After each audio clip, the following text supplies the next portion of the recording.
Flowers കണ്ട് കണ്ട് നിങ്ങൾ മടുത്തോ? എന്നാ നമുക്ക് കുറച്ച് ഇലയായാലോ? മേപ്പിൾ ലീവ്സിന്റെ അതേ എംബ്രോയിഡറി ഡിസൈൻ അത് വന്നിരിക്കുന്നത് കണ്ടോ, ഒരു ഷാഡോ ഫോമിലാണ്. ബട്ടർ യെല്ലോ ഷെയ്ഡിലുള്ള ഓർഗൻസയുടെ ഫാബ്രിക് ആണ് കേട്ടോ. ഇപ്പോഴത്തെ ട്രെൻഡിങ് ഡിസൈൻ ഉണ്ടല്ലോ, നമുക്ക് inner crop top and pants with transparent top, ആ രീതിയിൽ ഇത് സ്റ്റിച്ച് ചെയ്താൽ അടിപൊളിയായിരിക്കും.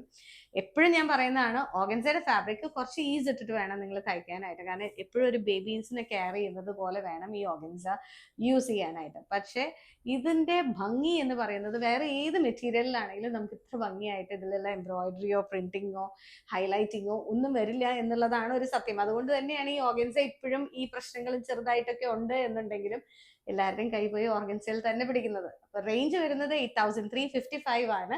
ഒരു ബട്ടർ യെല്ലോ ഷെയ്ഡില് ബോഡിയിൽ ഓൾ ഓവർ ചെറിയ ബുട്ടീസ് ഹൈലൈറ്റഡ് വിത്ത് സിൽവർ. അതുപോലെ തന്നെയാണ് ഒരു അടിപൊളി ദുപ്പട്ടയാട്ടോ, അത് പറയാണ്ടിരിക്കാൻ പറ്റില്ല. എനിക്ക് ഭയങ്കര ഇഷ്ടമായി ആ യെല്ലോയുടെ കോമ്പിനേഷൻ വന്നിരിക്കുന്നതുകൊണ്ട് തന്നെ ഏത് സ്കിൻ ടോൺ ആണെങ്കിലും ഇത് സൂപ്പർബായിരിക്കും.